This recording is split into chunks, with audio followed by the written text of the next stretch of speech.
अस्सलाम वालेकुम जी। मियाँ मुहम्मद बख्श साहब सरकार अपनी पंजाबी दी शायरी दे विच फरमांदे ने जिहड़े कलाम प्रोफैसर सईद साहब ने 94वें कलाम जिहड़े मसनफी सैफुल मलूक दे विच उन्होंने लिखे ने उहदे विच एक शेर है बहुत वधिया शेर है जी कि दानशमंद पछाण करेंदे आमा सार न काई लक्कड़ हारे लैण बाजारों जो सस्ती मिठाई।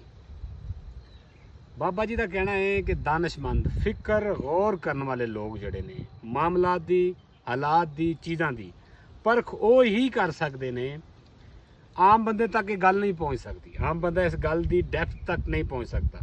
गौर फिक्र करने वाले लोग ही सिर्फ इस गल की या मामलात की किसी भी मामलात की गहराई तक पहुँच सकते हैं। वरना जिस तरह लक्कड़ हारे दी लक्कड़ असर स्पैशलिटी है, उन्हें बाजार जाना जो मिठाई लैनी तो उसनों नहीं पता किहड़ी चंगी है किहड़ी दी खासियत ज़्यादा है किहड़ी दा जायका ज़्यादा है। उन्होंने जो सस्ती मिलनी है वो लैनी है। गौर फिक्र के मामले दे विच जिस तरह है वतिलकल अमसाल नदरिबुहा सूरह हशर दे विच वतिलकल अमसाल नदरिबुहा लिन्नासि लअल्लहुम यतफक्करून। अल्लाह करीम सूरह हशर दे विच इरशाद फरमांदे ने उहदी आखिरी आयात दे विच कि हम इन मिसालों को लोगों के सामने बयान करते हैं। असी इन्हां मिसालां नूं लोगों के सामने बयान करने हैं ताकि लोग जिहड़े ने वो गौर करन। अल्लाह करीम फरमांदा है गौर फिक्र करया करो।